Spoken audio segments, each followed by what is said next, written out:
Kebanyakan dari kamu udah nggak asing kan sama pandemi coronavirus. Padahal coronavirus itu udah ada loh dari dulu.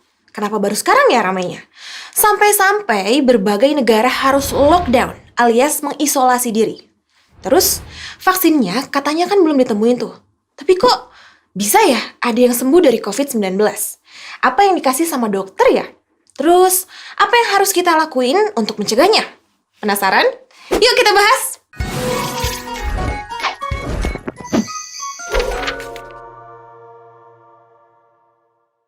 Virus lagi. Virus itu sebenarnya nggak bisa kita sebut sebagai makhluk hidup. Karena dia nggak punya semua ciri-ciri makhluk hidup. Nggak punya sel, nggak bermetabolisme, dan nggak tumbuh dan berkembang. Dia cuma punya DNA atau RNA aja yang bikin dia bisa memperbanyak diri alias mereplikasi diri. Walaupun punya DNA atau RNA, virus nggak bisa bereplikasi sendiri. Dia butuh sel hidup. Makanya, virus itu selalu nebeng dan tinggal di dalam tubuh makhluk hidup, kayak tumbuhan, hewan, dan kita. Artinya, virus selalu jadi parasit di dalam tubuh inangnya, karena memanfaatkan perangkat sel inangnya. Ini nih, yang bikin inangnya jadi sakit kalau dia nebeng. Kalau lagi nggak di dalam tubuh makhluk hidup, virus ini dalam bentuk partikel, sekumpulan molekul-molekul aja. Nah, kalau coronavirus yang lagi rame ini termasuk virus RNA. Artinya dia terbentuknya dari bahan dasar RNA saja. Sesuai namanya, coronavirus berasal dari bahasa Latin yang artinya crown atau mahkota. Jadi bentuknya itu kayak balon yang dipenuhi spike-spike, kayak mahkota. Spike-spike ini dia gunain buat nempel dan nyerang inangnya. Spike-nya ini disusun sama glikoprotein. Nah, disinilah kelemahan virus-virus ini. Lapisan glikoprotein ini mudah hancur sama desinfektan, pelarut lemak, dan deterjen. Jadi, walaupun virus ini bisa nyebar dengan cepat, kita juga bisa ngurangin jumlahnya dengan ketiga bahan ini. Makanya, sering-sering cuci tangan pakai sabun ya. Terus, dari mana asal virus corona? Sebenarnya, virus corona itu ada banyak jenisnya. Yang bikin pandemi sekarang ini cuma salah satu jenis aja. Virus corona banyak ditemuin di hewan. Tapi, kadang virus corona yang menginfeksi hewan bisa nular ke kita, manusia. Virus corona yang nyerang manusia pertama kali diidentifikasi di pertengahan 1960-an. Sejak itu, udah ada beberapa kasus virus corona yang cukup bikin heboh dunia, saking berbahayanya. Contohnya, di tahun 2003 ada virus SARS-CoV, jenis coronavirus yang diyakini ditularin sama musang ke manusia. Dan di tahun 2012 ada MERS-CoV yang ditularin dari unta ke manusia. Virus influenza juga sama, yang tadinya nyerang unggas bisa pindah ke manusia. Terus dari manusia, pindah lagi deh ke manusia lain. Sementara virus corona yang baru ditemuin di Cina, kabarnya ditularin sama ular atau kelelawar lewat hewan pangolin.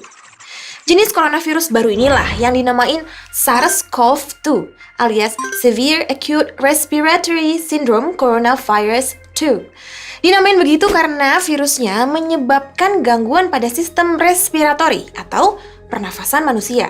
Dan penyakitnya dinamain COVID-19. Gejala COVID-19 yang paling umum itu demam, rasa lelah, dan batuk kering. Kadang sebagian ngalamin rasa nyeri dan sakit, hidung tersumbat, pilek, sakit tenggorokan, atau diare. Gejala-gejala yang dialami biasanya bersifat ringan dan muncul secara bertahap. Kadang orang yang terinfeksi nggak ngerasain gejalanya loh dan tetap merasa sehat sampai sembuh.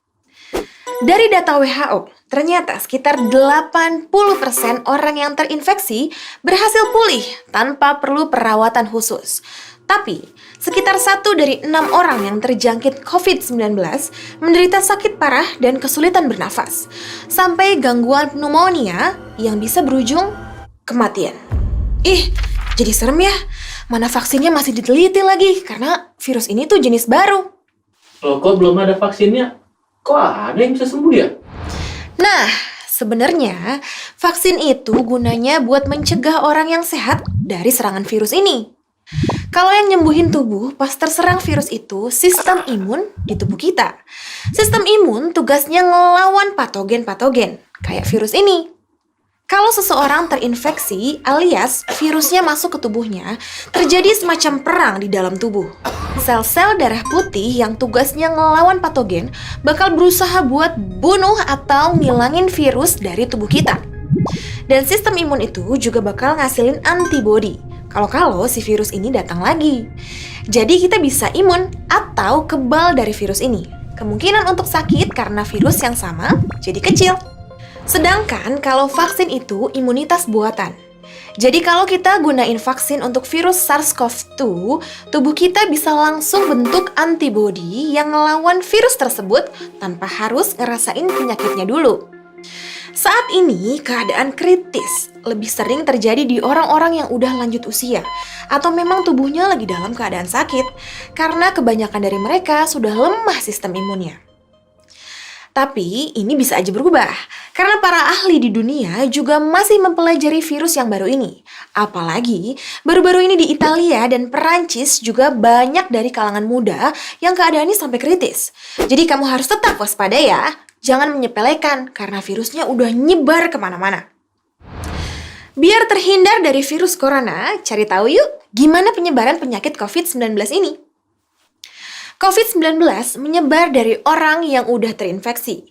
Penularannya bisa lewat percikan-percikan cairan tubuh dari hidung atau mulut yang keluar lewat batuk, bersin, atau bahkan hembusan nafas si penderita.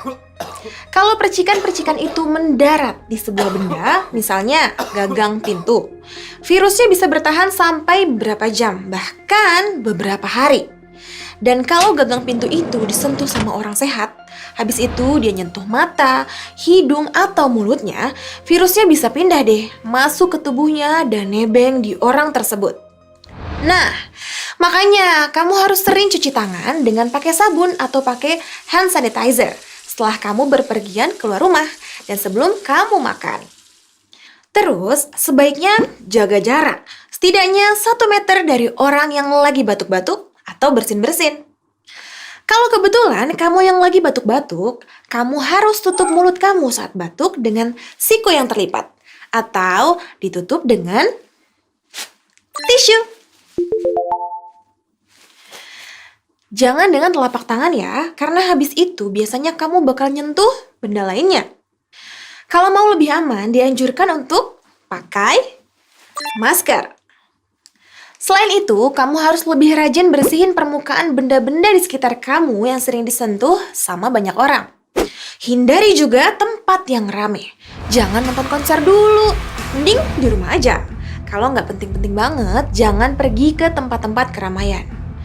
Tujuannya buat ngurangin pergerakan orang-orang, biar orang yang udah terinfeksi COVID-19 itu nggak ngelakuin kontak sama orang yang belum terinfeksi. Jadi, kalau terjangkit dan sakit, semua nggak sakit barengan. Makin bahaya loh kalau penderitanya berbarengan dalam jumlah yang banyak. Fasilitas rumah sakit belum tentu bisa nampung semuanya. Kalau yang nggak bisa kehandle sama tenaga kesehatan, ini nih yang bahaya. Kecil kemungkinan selamat kalau tiba-tiba keadaannya kritis. Ini yang terjadi di Wuhan, Italia, dan Iran. Walaupun begitu, kamu jangan terlalu panik. Ini mirip wabah virus sebelumnya, kayak penyakit SARS dan MERS. Suatu saat bakal berhenti. Karena orang-orang udah punya imun sama virus ini. Yang penting, kita kurangin penyebarannya. Dengan begitu, rumah sakit cukup deh buat menampung orang yang sakit dan ditangani sama tenaga medis. Nah, makanya sekolah-sekolah diliburin dulu. Kantor-kantor disuruh kerja dari rumah, dan semua kegiatan ngumpul-ngumpul. Misalnya, pertandingan bola atau konser ditunda, juga dibatalin.